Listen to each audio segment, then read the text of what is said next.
You're listening to Fox City's Murder and Mayhem, your bi-weekly dose of true crime history in a small rural community of Wisconsin. Hey everybody, welcome back to another episode of Fox City's Murder and Mayhem. I'm Eric. I'm Gavin. And Gavin, we're back again. Yes. And we're back with another new episode. Yes. So what do you got for us today? Yeah, there's actually going to be a lot of new episodes. I've already written the next one after this. Wow. See, yeah, look at done. this. Look at this. It's done. It's edited and everything.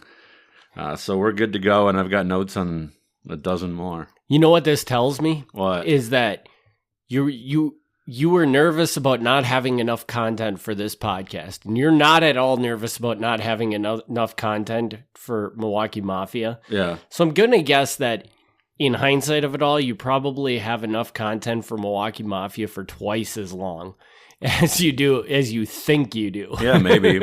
Maybe. So where are we going today? We're going to go to Sturgeon Bay. Ooh, Sturgeon Bay.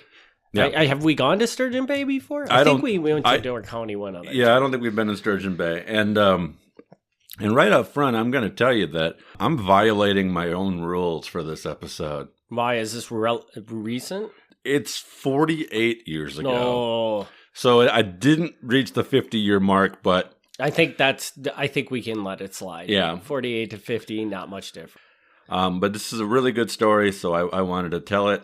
If you're in the Sturgeon Bay or Green Bay area, you probably heard about this story. The rest of us probably didn't.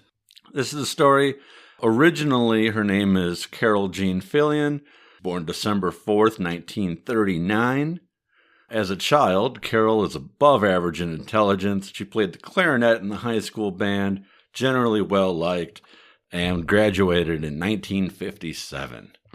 So is this pulled from a newspaper article? Some of this is from newspaper article, yeah. That just seems... A lot of this is from actually court record. Mildly intelligent or whatever they say. Like, that just seems weird. That's what her mother said about her. Oh, I can't say if that's true. That's what her mom's opinion. Okay. Even before graduating high school, Carol married Danny Dean Aunst shortly after she turned 18. The marriage lasted for about a year when Danny filed for divorce. He claimed that she did not respect her marriage vows and subjected him to extreme and repeated cruelty. He said that on numerous occasions she would say that she no longer loved him and was openly going on dates with other men. Carol subjected him to constant bickering and nagging, and he was not able to alleviate her nagging. A judge signed off on the divorce. Boom, boom. And then things got hairy. Nope. March 1960. Carol marries a second time to a man named Jock Clark. And Jock is Jock. That is his legal name. Really? Yeah. The couple has one son. This marriage lasted around 4 years when Jock filed for divorce. He said Carol had shown him extreme cruelty. She had a domineering disposition, constantly insisted upon having her own way, and if interfered with, became abusive. Carol allegedly showed him no love and constantly nagged and criticized him without just cause. Carol called her husband vile, obscene, and vulgar names. She would leave for long periods of time without explanation and did not regularly feed him his meals. That was probably a big deal, though, but 48 years ago or yeah, whatever. So. Yeah. Carol contested the divorce. She said that the meals were not always regular because Jock came home at irregular times. She denied being gone for long periods, denied associating with other men, and denied hanging out at a local tavern, besides on one occasion, when she had to work until 2:30 a.m. The judge found in favor of Jock. The divorce was granted. Jock was given complete custody of their son, and Carol was even denied alimony. She was, however, given the house. She seems like she might be a difficult woman to be married to. Yes, although already at this point, like, I'm not sure how much of this is her and how much it's not. Like, judges keep finding against her for the first two. The complaints are like she's nagging and doesn't bring you dinner. Like, that doesn't sound, I mean, like... But they do say, like, emotional abuse and stuff like that. Yeah, there's strong hints of her running around with other men, which that's not cool. Some of this, I'm like, really? Like, the divorce is because you have a cranky wife? Like, okay. Shortly after this divorce, Carol ran into Ronald Clark, her ex-husband's brother. Carol had a bruised and swollen face and arm. She said Jock had done that to her during a custody dispute. Ronald believed that his brother had likely beat Carol during their marriage as well. Interesting. There's another side to that story that was there. Carol was married for the third time in September 1966 to Richard Pierce, a career member of the Coast Guard. Because of his job, the couple moved frequently. In the early 1970s, they were in Sicklerville, New Jersey. While in Sicklerville, neighbors in the trailer park thought that Richard was beating Carol. One neighbor, an x-ray technician, said the bruises on Carol did not look like an accident based on her medical training. Carol did tell one of her neighbors that she thought Richard was going to kill her, and she considered hiding someplace that nobody would ever find her. In July 1973, Richard was assigned to the U.S. Coast Guard cutter Mesquite, which was based out of Sturgeon Bay, Wisconsin. The couple moved again, taking up residence at the Sunrise Shores Trailer Park in Sturgeon Bay. Okay. Renee and Chris Zimmer, another Coast Guard couple, thought the Pierces bickered more than the average couple and were often volatile and throwing verbal barbs at each other. Friend Richard Huftel once visited their home, and they were in a heated argument that lasted until 4 a.m. When the couple finally stopped arguing and went to bed, he snuck out. Former shipmate Stefan Vankus thought Carol was the suspicious type and did not trust her husband. Douglas Lundberg, an executive officer on the ship, said Carol was the kind of woman who would drive some guys nuts. David Reed, another shipmate, found Carol to be aggressive, and Richard always acted wimpy around her. Brian Fillion, Carol's brother, went to visit her for Christmas 1973. He had not seen her for a few years. When Richard's ship came in, Brian picked him up, and they went last-minute Christmas shopping. Back at the house, Carol interrogated Richard about where the ship went, not believing him of its schedule and ports.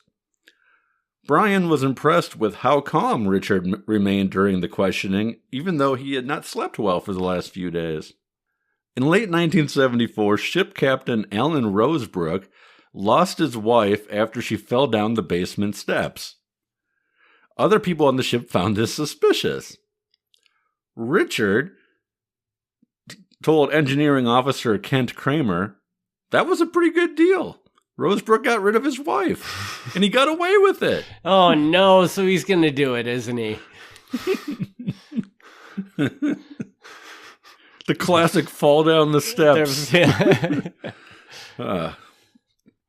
For those of you who haven't watched The Staircase, fantastic documentary series. Not about this, but...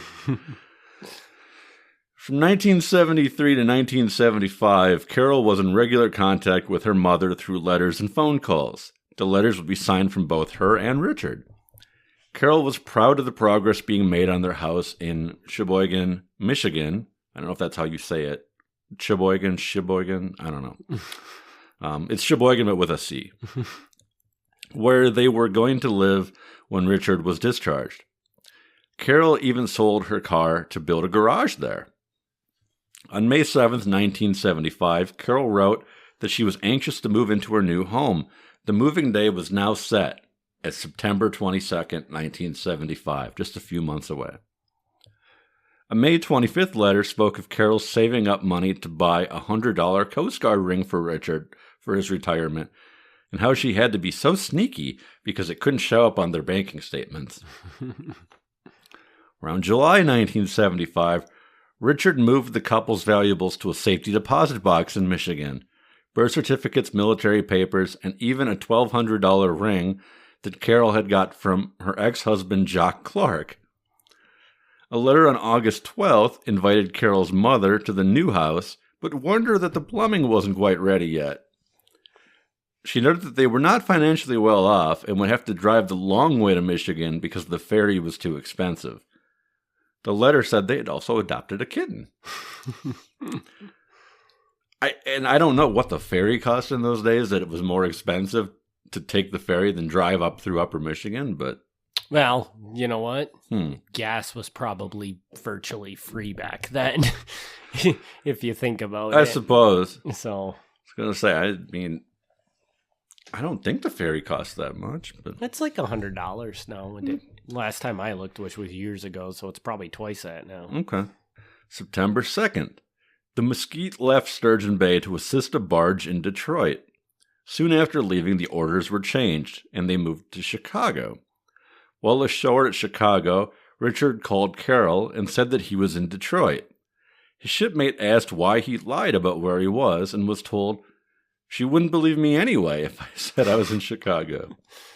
The ship returned to Sturgeon Bay on September 5th at 6:15 p.m., and the crew was given liberty, which I maybe you know what that means, but I take it to mean they can just go about town and do whatever. Yeah, that's exactly what that means. Okay. September 6, 1975. Richard went to the ship and told his crewmates that Carol had run off and emptied their savings account of $20,000. A few days later, a mutual friend visited the Pearce home to see how Richard was doing. Carol's things were still in the house. Her makeup, her record collection, her cat, and even her purse. There was no sign that she had gone anywhere. Richard had his retirement party aboard the ship on September 19th. Both his mother and Carol's mother were there at the party. On September 22nd, he moved to the new property in Michigan as had been planned. October 14th, Carol's mother called the Sturgeon Bay police. She said she had not heard from her daughter in months. She believed that Richard had already reported her missing, since they had talked at the retirement party. Mm-hmm. But the police said this is the first they'd heard about it. Really?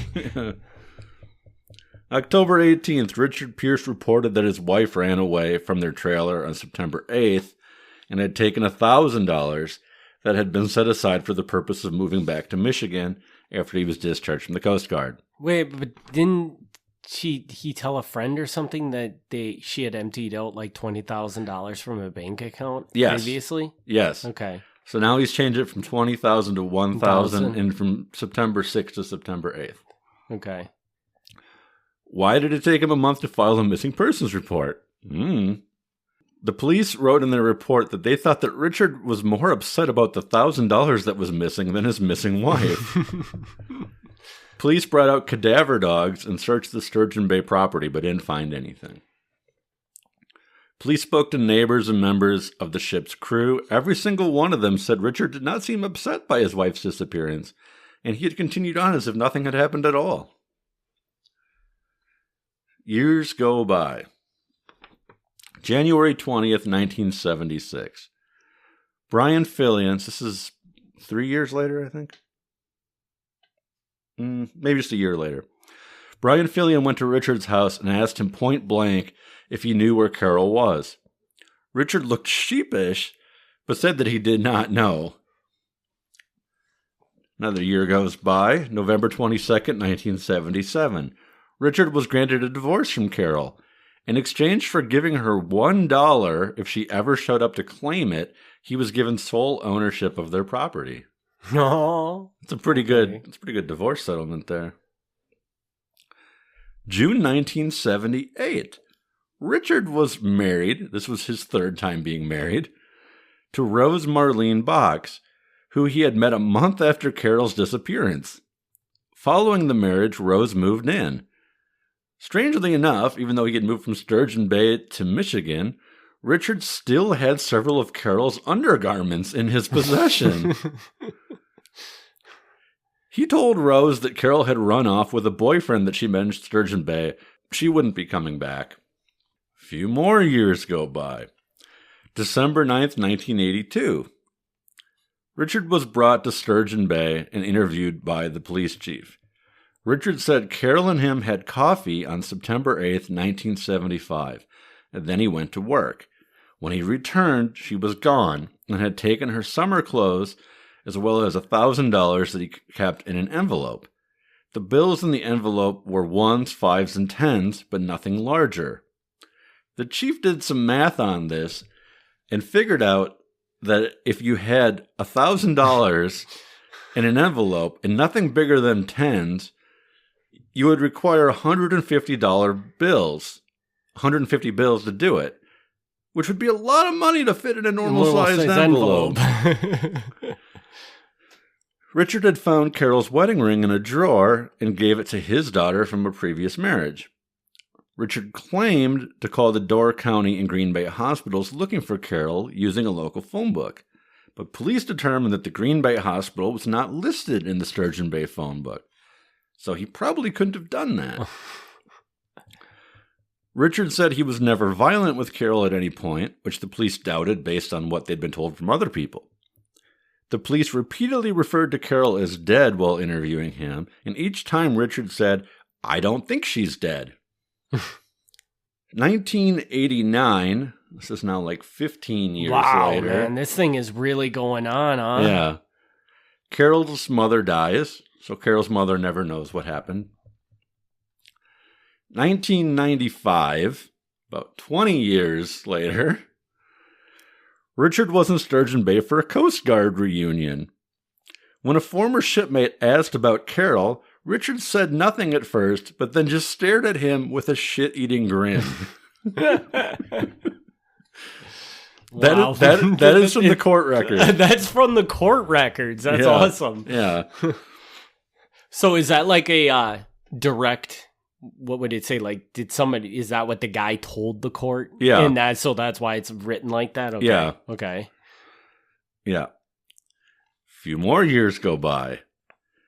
It's the second half of 2001. So this is like 25 years later. Jesus. Richard and Chad Box, who is his new wife's grandson, were moving furniture, and Chad said that his grandmother wanted the furniture moved in a certain way. Richard said, "Well, I don't care what she says. The furniture's going to go where I say it's going to go, and that's why I got rid of my last wife."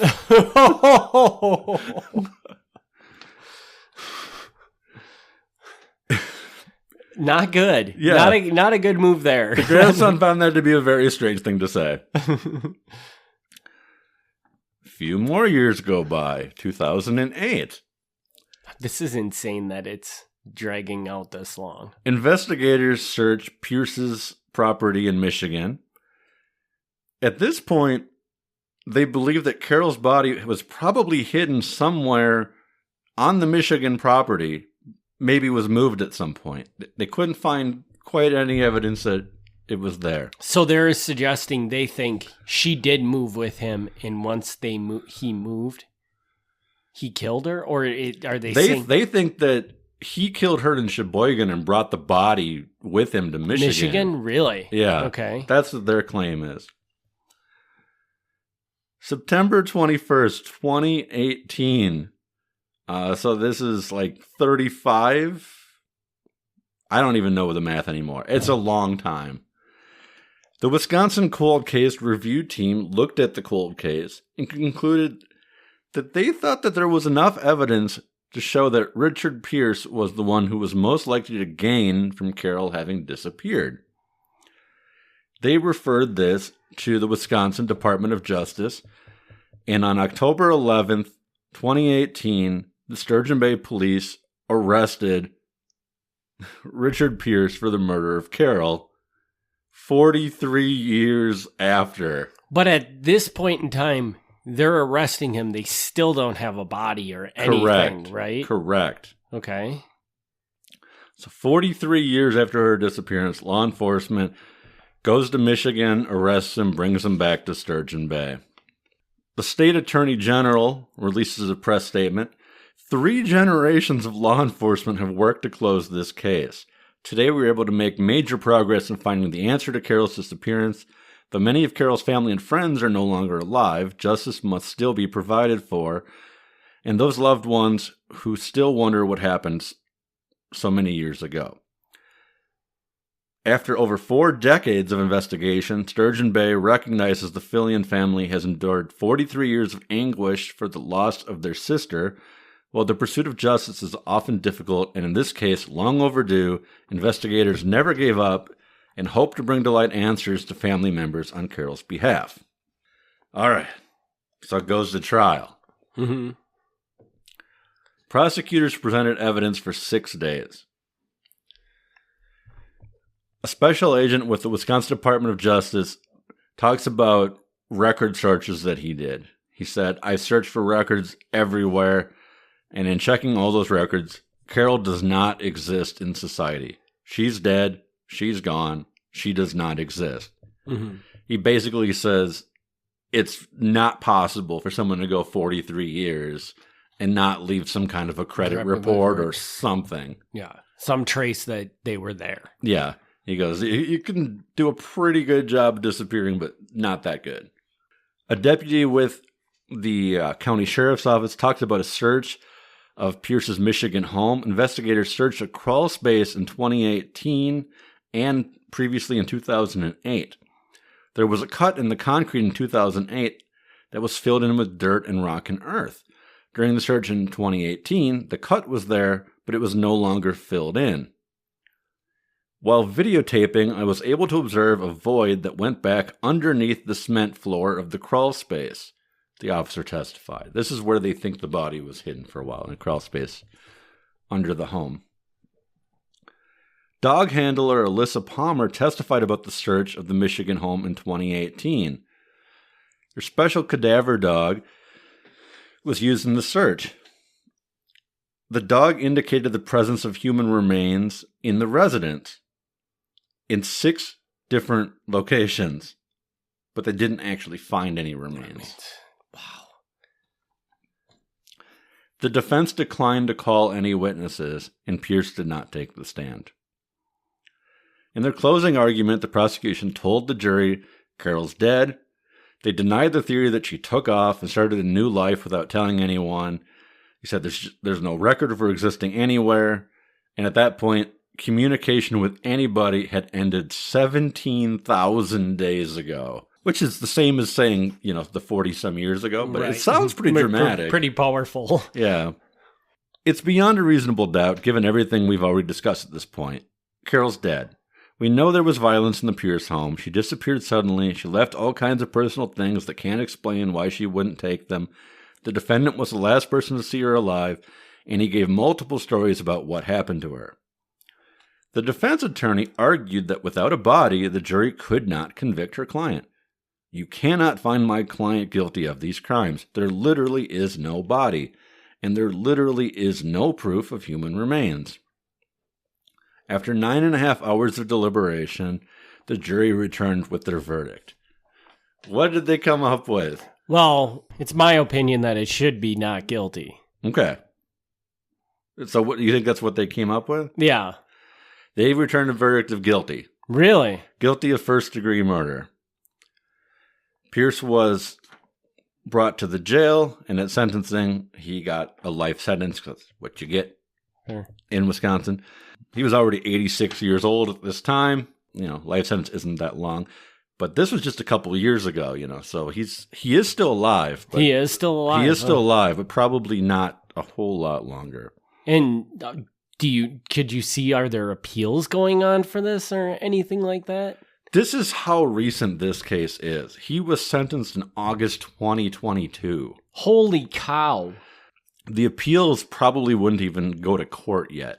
Really? Maybe they started. As of right now, that would still be an ongoing thing. I was going to say that I had a hot take, but it sounds like your hot take and my hot take are the same take. What's that? Well, here's the thing, the way that I understand it, based on the newspaper accounts and the court documents and stuff like that, I am dang near 100% sure that he killed his wife. I would lean that way, but I also do feel like, based on everything you just read, there is zero evidence of that. Yeah. I mean, there is nothing. and that's exactly it. Even though I would say I would be shocked to find out that he didn't kill his wife, I still would not have convicted him on it. Yeah, because I don't know what you convict him on. Yeah. I mean, it's all circumstantial evidence that points him as being the most likely person to do it. I don't know, maybe I don't understand the judicial system, but doesn't sound like a convictable way to get a person. Well, apparently it was. Yeah. Because they got him. But yeah, that's the thing to me is, again, like, I'm fairly confident he did it. I can't imagine who any other suspect would be. As anybody who's listened to any of our podcasts knows, I'm very strict on, like, the facts. Mm-hmm. And here, the facts definitely hint at him being guilty, but nothing in here. They didn't find a murder weapon. And they didn't find a body. The best they've got is knowing that they were abusive towards each other, and he made some highly inappropriate comments to people. That, to me, is not automatically guilty. I mean, let's say his wife did run off with somebody, who I do not believe that happened, but let's say that she did. And then 10 years later, he made an offhand remark to somebody like, yeah, I killed her. Highly inappropriate thing to joke about. Right. But it doesn't mean he wouldn't do it. You're right, exactly. And just because of these offhand comments too, I really, like, I don't take what somebody says. If somebody says something and then there's, like, evidence to also back that up, to me that's pretty strong. Mm-hmm. But just somebody saying somebody said something, people say dumb things all the time. Right. You know, like that is not enough evidence to say, yeah, this person definitely did it. It's certainly not enough evidence to get somebody convicted. Right. And that's, in my opinion. And that's exactly where I stand with this. Like, right now, when you and I are recording, we're on the record. So what we say, like, we have to be somewhat professional. I mean, to a degree. But when we're not recording, I mean, I don't think I'm really, like, giving anything away here. We'll make inappropriate jokes. Yeah, sometimes, yes. Yeah, and, like, I would hate for that to be used as evidence against me because I don't mean any of it. Right. And you know that, so it's okay to say it to you. But if some, like, third party heard it and didn't know that, then they'd be like, that guy's joking about putting somebody in the sewer. Like, the only thing that I find suspicious, the only thing that you've read that makes me think he might not be guilty is the fact that it sounds like they did a pretty thorough job of looking over his property, and they did not find any remains. Right. Which, granted, for those that don't know Sturgeon Bay, there's a lot of water there. I mean, this body could have been dumped in water. It's in the middle of nowhere. There's a lot of countryside around it, so he could have just disposed of the body in some other way. But that is weird to me. Like, I feel like... But then again, they also did his Michigan property, which, to me, I guess I'm not a killer, so I don't think like a killer, I would think. But do you really think somebody's going to kill somebody and then drag them all the way from Wisconsin to Michigan, to get and then dispose of the body? So that's also very strange. It's strange, but I want to make this clear because I don't think I made this very clear during the way I told the story. They lived in trailer parks. When he moved to Michigan, he literally brought his house. Oh, yeah. So that makes it a lot easier then. Yeah. Yeah. That makes it a lot easier. That's interesting. Yeah. So it wasn't just like he put her in the trunk of a car. Like, if she was in the house, he could easily move the entire house. And then maybe because wherever he moved to might have been out in the middle of nowhere, he has a lot more freedom to dispose of the body the way he does. But still, it's very interesting that they didn't find anything, because at one point in time, he said they checked like 6 locations in his... Did I understand that right? The dog reacted as though there were 6 spots that smelled funny. And so then then they checked those spots. Of course. Yeah. Okay. And didn't find anything. Right. Yeah. So that's okay. So yeah, sounds like we're actually very much on the same page here, because like I'm fairly confident this guy is guilty. Like, you would have to convince me that he's not guilty. Mm-hmm. if I was on that jury, I would not have convicted him based on the version of the story that I know. Mm-hmm. Because no body is one thing. People have been convicted of murders with no body. Like, you can get rid of a body. There's nothing here. There's no evidence. Yeah. You know? If you don't have blood, you don't have a murder weapon, you don't have a confession, if you don't have anything other than he was the one who was going to profit and he's made a few inappropriate remarks to people, that to me is not enough to show murder. Even though, like, again, he probably did. That doesn't overcome that, that reasonable doubt threshold for me. I still have a little bit of a doubt. Yeah. It's a very small one, but I have a little bit of a doubt there. I mean, you still have to, you have to look at it from the perspective of, like, if I was being personal, I would say, yeah, this guy probably did it. He probably should go to jail. But at the same time, with what evidence they seem to propose, and me understanding the way I think the legal system is supposed to work, this guy absolutely should not be in prison for it. Well, the legal system works the way the jury wants it to work. So if you're on the jury, then that's true. But then you would say he's not. But if it's my understanding if correct is they appeal this, now it's going to go back to a judge, mm-hmm. and the judge makes the decision on whether the appeal goes through or if he stays in jail. And I feel like the judge is going to say no. This guy's got to be let out because there's no evidence here. Well, maybe we'll see. I feel like the judge would probably let it slide unless they've got a really clever argument. But we'll see. Really? Even with zero? I mean, because what you said there is some evidence, but the evidence that there isn't evidence. Yeah, the evidence is really shaky evidence. It's like people saying things and like, oh, he said this to me and stuff like that. So yeah, the entire evidence is them interviewing people about comments that he made and how their relationship was. So it's like, that is not, to me, strong evidence. Why do you think on appeal the judge would not let him off? Because I don't know what the appeal would be. Because they have to have a reason, like to say, in this case, I mean, couldn't it be an appeal just be, there's no evidence?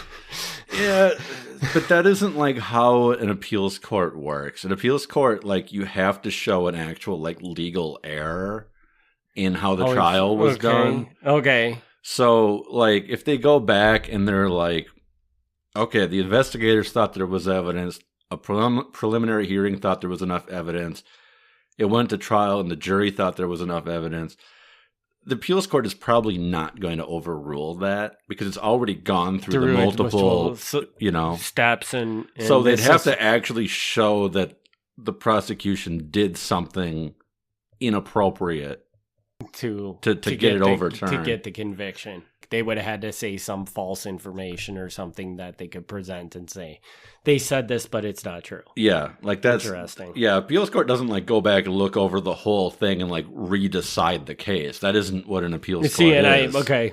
This is, like I said, based on my knowledge of the criminal system, I would feel like he would get out. But you're right, if that's the way it works, then I could see it possibly not getting out.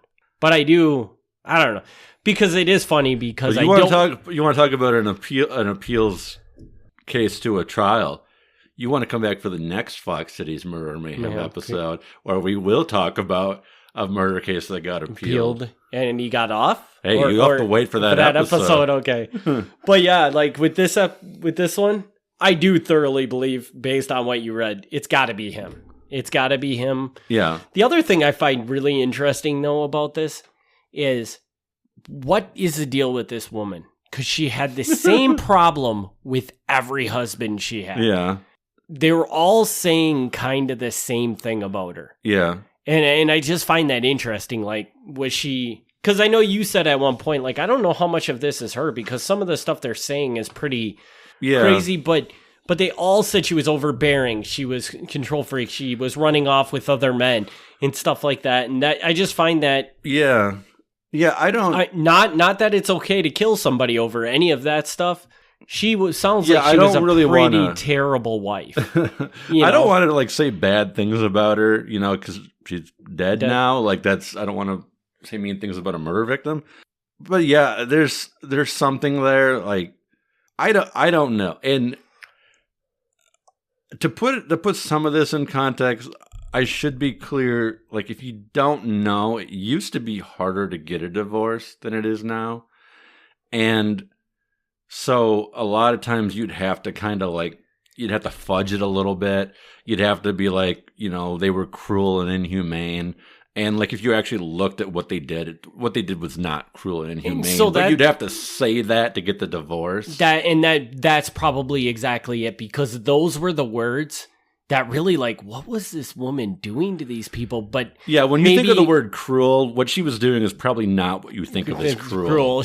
They were just using that word, yeah, because it needs to be there, otherwise the divorce won't get approved. So yeah, okay, I can see that. I mean, she's clearly picking husbands that she does not get along with. That part is true, right? It seems like every one of her husbands was abusive, so. Yeah. That's probably just a strong fact that she just didn't pick good guys, man. Yeah. Yeah. Yeah. I mean, I don't know, but yeah, definitely 3 husbands in 3 cases where, if not physical abuse, at least verbal abuse going on there. Yeah, not great. And I give credit to the prosecutors in this case, because the information about the previous husbands and relationships, that actually comes out of the criminal complaint against Richard. And it has absolutely nothing to do with Richard at all. But they felt it was important to kind of lay out her background, to understand, her.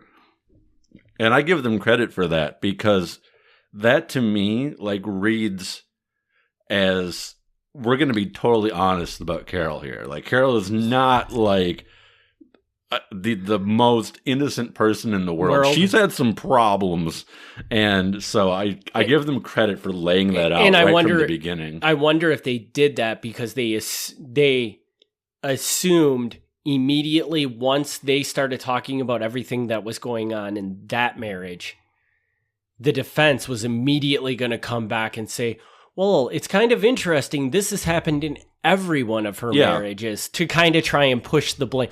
Just like I kind of took it as, because I see this long pattern of it happening, I took it as she's got to be responsible for it in some way. But maybe she wasn't. Maybe just the verbiage they use during divorces make you think she's responsible, but it's not. Yeah. It's just verbiage they have to use to get a divorce approved. Yeah, I think this was really smart on the prosecutor to get it kind of out ahead of it, because even though the defense didn't end up putting anybody on the stand, that would have been a decent approach, being like, here we go. Here's husband 1 and husband 2. She's verbally abusive to them. She's always getting in fights. She's running around with other men.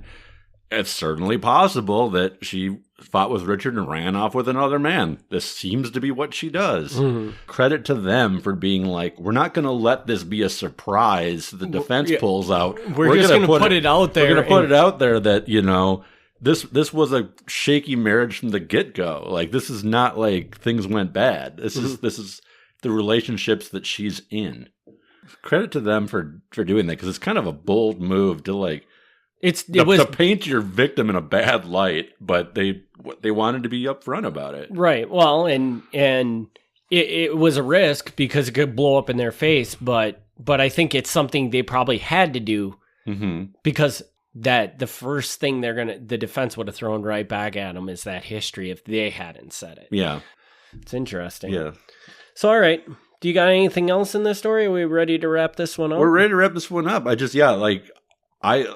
thought I was going to come with the hot take, and you were just like already ahead of me on it. You're like, nope, I'm with you. Because I guarantee you the majority of the people following this case in the newspaper, their reaction is like, good, screw you, Richard, you're gone. Mm-hmm. And not that I don't feel that way, because again, I'm pretty confident he did it. But if I was on the jury, I wouldn't have convicted him. Yeah, I would have felt guilty about convicting him. And if people want to send hate mail, you can send hate mail to MilwaukeeMafia@gmail.com.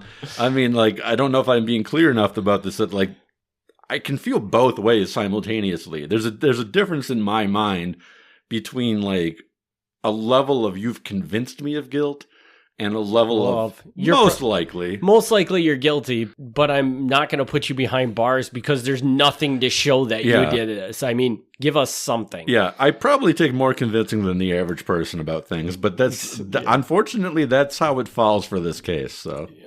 All right, then with that, we'll wrap this episode up. As always, we thank everybody for tuning in. We will be back in 2 weeks with another episode, and we will see you then. Thanks, everybody, for tuning in. Thank you very much. Thanks for tuning in to Fox City's Murder and Mayhem. Join us in 2 weeks for another exciting episode of Murder and Mayhem.